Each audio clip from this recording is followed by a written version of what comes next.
मङ्गलं भगवान् विष्णु मङ्गलं गरुडध्वज मङ्गलं पुण्डरीकाक्ष मङ्गलाय तनोहरि मङ्गलं भगवान् विष्णु मङ्गलं गरुडध्वज मङ्गलं पुण्डरीकाक्ष मङ्गलाय तनो।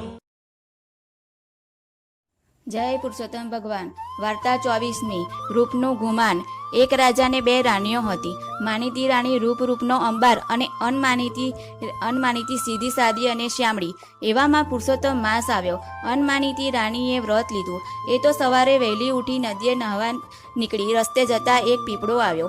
રાણીએ તો પીપળાને નમન કર્યું અને તેને થળમાંથી કચરો પૂંજો ઝરખાવાળી જુડીને સાફ કર્યા અને પાણી સિંચ્યું। આગળ જતા એક શિવ મંદિર આવ્યું। ગરડો બાવો બિચારો સેવા કર્યા વિના બેસી રહ્યો હતો। રાણીએ તેને કુવેથી પાણી ખેંચી આપ્યું એટલે બાવાએ આશીર્વાદ આપ્યા। ભગવાનની સેવા પૂજા કરી। આગળ જતા એક ગાય ઊભી। બિચારી ગાયના શરીરે પાક અને પરું વહેતું જાય। રાણીએ તો ગાયને નવડાવી પાટાપીંડી કર્યા। ગાયનું આખું શરીર રૂપ ફરી ગયું। નદીએ નહીં ધોઈ રાણી રાજમહેલે જવા નીકળી। રસ્તામાં ગાય આવી। ગાયે કહ્યું, રાણી, મારું દૂધ પીતા જાઓ, તમે સદાય નિરોગી રહેશો। રાણીએ દૂધ પીધું અને આગળ ચાલતી રસ્તામાં પેલું શિવ મંદિર આવ્યું। બાવાએ કહ્યું, રાણીજી, લો આ મહાદેવજીનું નમન પીતા જાઓ, તમે અખંડ સૌભાગ્ય પ્રાપ્ત થશે। રાણીએ મહાદેવજીના નમનનું આચમન કર્યું અને આગળ ચાલી। રસ્તે જતા પીપળો આવ્યો। પીપળાએ વાચા થઈ। તે બોલ્યો, રાણીજી, ઊભા રહો, લો આ મારા 5 પાન લેતા જાઓ। એ પાન સોનાના થઈ જશે અને તેમાંથી વાપરશો તોય પાછા 5ના 5 જ થઈ જશે। રાણીએ પીપળાને નમન કરી જળ ચડાવ્યું અને રાજમહેલે ગઈ। બીજે દિવસે રાણી નદીએ ગઈ। નદીમાં નાહી ધોઈ ભગવાનનું સ્મરણ કરતી બહાર નીકળી। ત્યાં તો નદી કાંઠે મોટો મહેલ જોયો।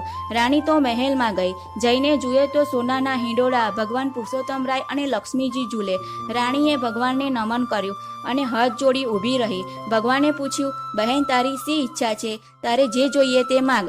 ભગવાન, મારું માન વધે એવું કાંઈ બતાવો। રાણીએ કહ્યું। ભગવાને કહ્યું, જા, પણ પાણીનું ખાબોચિયું છે તેમાં નહીં લે અને ઘેર જા। અનમાનીતી રાણી તો ભગવાનની આજ્ઞા પ્રમાણે પાણીના ખાબોચિયામાં પડી। ત્યાં તો એક અદ્ભુત ચમત્કાર થયો। રાણીનું રૂપ બદલાઈ ગયું। રાણીનો ચોટલો પણ સોનેરી થઈ ગયો। ત્યાંથી તે રાજમહેલમાં ગઈ। રાજાએ દૂરથી રાણીને જોઈ અને મોહી પડ્યો। ઘડી પહેલાની ગુમાની માનીતી રાણીનું માન ઘટી ગયું અને રાજાએ અનમાનીતીને પટરાણી પદે સ્થાપી।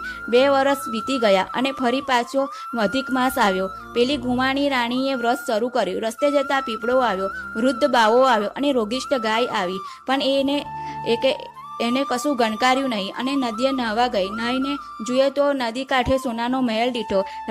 રાણી મહેલમાં ગઈ અને ભગવાનને હાથ જોડી ઊભી રહી। ભગવાને કહ્યું, બેન, શું જોઈએ છે? તારે જે જોઈએ તે માંગ। ભગવાન, મને રૂપ આપો, માન મળે એવું આપો। જા, પેલા ખાબોચિયામાં સ્નાન કર, તારી ઈચ્છા પૂરી થશે। રાણી ખાબોચિયા પાસે ગઈ તો બંધિયાર પાણી દુર્ગંધ મારે। એ તો નહ્યા વગર પાછી આવી। બીજે દિવસે રાણીને શરીરે કોઢ નીકળ્યા। આખું શરીર દુર્ગંધ મારવા લાગ્યું। રાણીને જોઈને રાજાને ચિતરી ચડી। તેને આગળ પૂછ્યું। રાણીએ હૈયું ખોલી બધી વાત કરી। રાજા તો વહેલમાં બેસાડી રાણીને પેલા ખાબોચિયા પાસે લઈ ગયા। રાણીએ ગુમાન મૂકી ગંધાતા જળમાં 7 વાર સ્નાન કર્યું। રાણીને તો કંચનવની કાયા થઈ ગઈ। રાજા બંને રાણીઓને સરખી રીતે રાખે, ન કોઈ વહાલી કે ન કોઈ અરખામણી। બંને રાણીઓએ જેવા પુરુષોત્તમરાય ફળ્યા તેવા સૌને ફળજો। જય પુરુષોત્તમરાય। અધ્યાય 24। દીવાનું મહાત્મય। મણિગ્રીવે કહ્યું, હે દિવ્યોત્તમ, પૂર્વે હું ચમત્કાર નગરીમાં મારી પત્ની સાથે રહેતો હતો। હું ધનવાન, સદ્ગુણી અને પરોપકારી હતો। દુર્બુદ્ધિના લીધે હું અધર્મી, વ્યભિચારી, ચોર અને હિંસક બન્યો। મારા સગાઓએ મારો ત્યાગ કર્યો। રાજાએ મારું સર્વસ્વ પડાવી લીધું। ત્યારબાદ હું આ પ્રમાણે જંગલમાં રહું છું। હે બ્રાહ્મણ, આપ મારા જેવા પાપી પર કૃપા કરો। હું મારી પત્ની સહિત આપને શરણે છું। મારી ગરીબાઈનો નાશ થાય અને હું સુખી થાઉં એવું વરદાન આપો। ઉગ્રસેને પ્રસન્ન થઈ કહ્યું, હે દુર્ભાગી શૂદ્ર, તે મારું સારી રીતે સ્વાગત કર્યું છે એટલે તમારો બંનેનું કલ્યાણ થશે। કોઈ પણ પ્રકારના વ્રત, તીર્થાટન કે પ્રયત્ન કર્યા વિના તારા બધા દુઃખોનું નિવારણ કરવાનું મેં નક્કી કર્યું છે। આજથી તારા ભાગ્યનો ઉદય થશે। હવે પછીનો ત્રીજો માસ પુરુષોત્તમ માસ આવશે. તે આખા માસ દરમિયાન તમારે દરરોજે દીવો કરવો. દીવો તલના તેલનો અને શક્તિ હોય તો ઘીનો કરવો. તમે જંગલમાં છો એટલે તેમ ન બની શકે તો ઈંગોળિયાના તેલનો દીવો કરવો. તમારે આ નિયમ 1 મહિના સુધી પાળવો. તમારે દરરોજ સવારે પાસેના સરોવરમાં જઈ સ્નાન કરવું. સાયંકાળે શુદ્ધ ભોજન કરવું. તમારા બંનેએ બ્રહ્મચર્યનું પાલન કરવું. આમ કરવાથી તમારા બધા દુઃખ દૂર થશે. બીજો કોઈ પણ માસમાં પુણ્ય કાર્ય કરવાથી આ માસના 16મા ભાગ્યનું પણ ફળ પ્રાપ્ત થતું નથી. ચંદ્રાયન વ્રત, વેદાભ્યાસ, ગયા શ્રાદ્ધ, ગોમતીમાં વાસ કે દંડાકાર્યના વાસથી પણ આ અધિક માસ જેટલું ફળ મળતું નથી. હે વત્સ, દીપદાનથી ધન, પશુ, પુત્ર પૌત્રમાં વધારો થાય છે. વાંજની સ્ત્રીનું વાંઝામીનું ટળે છે. સૌભાગ્યવતીને અખંડ સૌભાગ્ય પ્રાપ્ત થાય છે. રાજ્ય ભ્રષ્ટ થયેલાનું રાજ્ય પાછું મળે છે. મનુષ્યની બધી જ ઈચ્છાઓ પૂર્ણ થાય છે. કુમારિકાને લાંબા આયુષ્યવાળો પતિ મળે છે. પુરુષને સદ્ગુણી સ્ત્રી મળે છે. વિદ્યાર્થીને વિદ્યા મળે છે. તારે આ માસમાં દીવાનું દાન કરવું અને અખંડ દીવો રાખવો. તારી સેવાથી પ્રસન્ન થઈને મેં તને આ વ્રતનો મહિમા કહી સંભળાવ્યો છે. હવે હું વિદાય લઈશ. આ પ્રમાણે કહી તે બ્રાહ્મણ અંતરમાં શ્રીહરિનું ધ્યાન ધરતો પ્રયાગ યાત્રા કરવા રવાના થયો. રાજા અને તેની પત્ની ઉગ્રસેનને થોડાક સુધી જઈને વળાવી આવ્યા.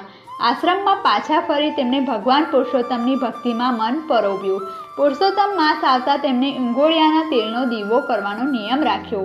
આખો મહિનો પૂરો થઈ જતાં બંને જન પવિત્ર થઈ સ્વર્ગમાં ગયા. ત્યાં બધા સુખો ભોગવી તેમને આ મૃત્યુલોકમાં જન્મ લીધો.